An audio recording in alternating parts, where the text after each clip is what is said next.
What's up, everyone, and welcome to Football Weekly, Week 14, the semifinal round of the playoffs. I'm Joseph Sims. And I'm Isaiah Wilson. And we went back out to MA for MA versus Catholic, and we got exactly what we were looking for after an hour rain delay, which the rain continued for throughout the game, but we did have to wait for this big matchup that we were so excited for, MA versus Catholic. What happened in that first half? First half, we're going to piggyback saying, we did get an hour rain delay.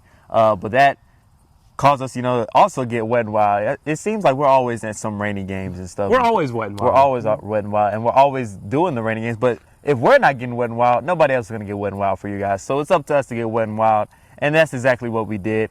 Got the footage, got to the game, delivered, filmed through the rain, filmed through the mud, and at that, I'm sitting there. Joseph got his boots on. He's like, man, this is comfortable. I'm sitting there with my Kyries. I'm like, oh my goodness, I can feel the mud in my shoes. I always wear basketball shoes. But anyway, so going back to football, first half, very big defensive matchup. 7-7 was the score at halftime. Very key matchup in the defensive battle. Catholic, relying on their running game. MA found an answer for that. They were trying to run it here, trying to run it there. Going back, so they tried passing the ball through the air. That really didn't work in the first half because the Wildcats slid it through the receiver's hands. And I'm saying, I took a note. I'm like, man, I get that it's raining, but they shouldn't be dropping this many passes. I take a look at some of the receivers' hands. None of them had gloves on, per se. And I'm like, well, you're going to drop the ball, but to help yourself not drop all the balls, wear some gloves. Anyway, going back to the MA side on why their offense, Catholic had an answer for that wing T-style offense. Something all 13 of MA's opponents of the regular season couldn't find an answer for, which is why MA did have a 13-0 perfect record before this game. So that's what happened in the first half. Very key defensive matchup. Going into the second half, it was a whole different story. Tell them about it, Joseph. Yeah, and you hit the nail on the head talking about the rain and how it affected some of the Catholic players and them dropping and some of the players slipping. Well, yeah. They seemed to find the answer for it in the second half, as it was all about offense a little bit in that second half. Catholic came out and had two really stout drives to open up the second half, and both of them ended in TJ Dudley scoring for them from the goal line, which was an amazing feature to see him play offense and defense. However, MA was able to counteract that almost every single time. They had a nice pass. Brenton Kahn found a wide open receiver for a touchdown. And then there was a little fluke play that happened on their next ensuing drive that allowed them to get a first down. Eventually they did score. So it was tied up 21-21.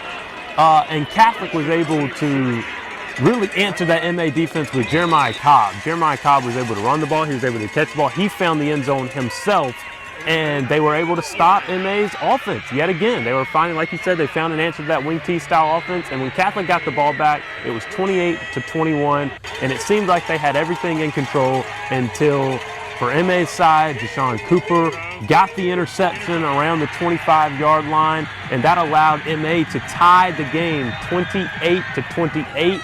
And from then on, it was a little bit of back and forth punting and kicking back and forth. But the last minute and 50 seconds of this game in regulation were very interesting to see, because when Catholic got the ball with about 4 minutes to go in the game, I looked at Isaiah and I said, man, Catholic has everything they need to win this game. They got 2 timeouts. They got time on the clock. They've just got to milk it down and go down and get a field goal, which both of these teams have stout field goal kickers to be able to do that. But when they ended up having to punt the ball, it was about 2 minutes to go, and it was MA's game to lose at that point. They had all the time that they needed to go down and get the field goal, and they were at about the 40-yard line. It looked like they were driving down to eventually get the game-winning score. However, Brenton Kahn threw it to the other team, which is something you don't want to do in the 2-minute drill. And then again, it was Catholic's game to lose again. They had the time that they needed to get another field goal. But eventually they had to punt, and I know this is all confusing. Catholic had the chance to win, then they didn't, and it was MA chance to win, and then they threw an interception, and then it's Catholic chance to win, and then they didn't, and then we went into overtime. Yeah, it's like they were playing hot potato. Like, hey, do you want to win? You want to go to the championship? I want to. No, you got to take it. Do you want to win? No, I don't want to win. You want to win? Okay. How about we go into overtime? So that's what happened. They went into overtime. Very key pivot. Well, what surprised me, I did not know. I was like, why did they start so close? They started at the 7-yard line. They started a lot closer than college. Yeah. And, man, It was exciting. It was just exciting. And we mentioned Jeremiah Cobbs got the score in regulation. Well, he got the score in overtime, which eventually gave Catholic the win 35-28 after Britton Kahn threw another interception in overtime. Now, something to keep note. We have natural sound on tape for our clips. Some of the fans and some of the MA coaches seem to be upset that the Catholic band was playing during the play. Now, I don't necessarily know the rule to that, but they were beating on their drums and blowing on their horns during the overtime plays, which I'm sure affected the communication for the MA offense, which eventually, Brent Kahn threw the interception and that ended it, and Catholic knew they were going to Bryant-Denny Stadium. Yeah, we were, on the sideline. We're here in the MA side. They were hooping and hollering, with their pom-poms. I think both sides have cowbells, And they're doing that, during the play. But I'm like, that's a part of, sports play. You see that in college football, especially in crunch time. That's when the stadium gets the loudest. And especially, in basketball too, when people are shooting their free throws in clutch time. And, you look up and you see especially in collegiate football, the student section is right in front of your face where the goal is. So you got to, try and focus while, cheerleaders waving their pom-poms, guys without their shirts are waving their stomachs and stuff. They got the big old, have face paint on them. They got the big tube horns, whatever, stuff like that. And they're banging on their beat whackers, whatever, stuff like that. So you got to try and focus. That's all a part of the game, but some of the patrons and, fans weren't happy about that. They're saying, they can't let the band play. I'm like, they're like 4 and 5 year olds doing their little things. Really 4 and 5 year olds. Well, they look tiny. I'm sorry. Well, they were far away, but it was exciting to see. I mean, MA, of course, they have one of the greatest student sections we've ever seen, and so does Catholic when you go out there. And you hate to see it for MA. They had a perfect season. You hate to see them lose, but then again, you love to see Catholic win. We knew that a Montgomery team would be headed to Bryant-Denny Stadium next weekend. We hated for the other team, but we knew one person did have to lose, and unfortunately, that was MA. But through all the excitement, through all the hype after the game, we did catch up with Coach Blackwell afterwards to see what he had to say. Coach Blackwell, could you just remind everyone, first of all, congratulations on the win, but could you just remind everyone when's the last time you were at a state championship? 1999 when I played for Robert E. Lee, and we played Clay Chaltville in their first year as a high school, and thanks for bringing that up. We lost in overtime. So we don't need that same thing. But well, tonight you won in overtime, and with this win, you became the winningest head coach in Catholic football history. What does that mean, and what does that mean to your family? Well, they know the hard work that goes into this, and I'm such a lucky man because my wife and my kids sacrificed so much to allow me to do what I love and to help raise these kids and help put these kids in good positions. And the biggest thing is when I took this job, I was told by so many people that you couldn't do this at Catholic. That Catholic was not, that it's not a state championship team.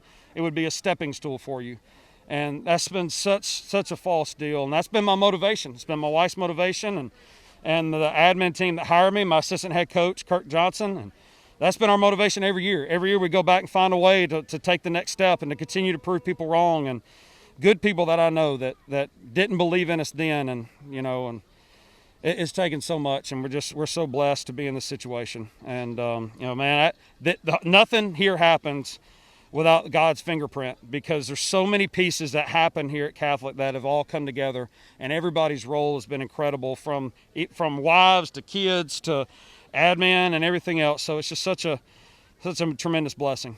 And Coach, it seems like at the beginning of this season, a lot of people wrote y'all off from the get-go. But what was your message to this team to keep them motivated and keep them in high spirits? Because you knew that this team was special from the beginning. Yeah, I mean, we just patience with them, and we knew we had to grow up in how we practiced.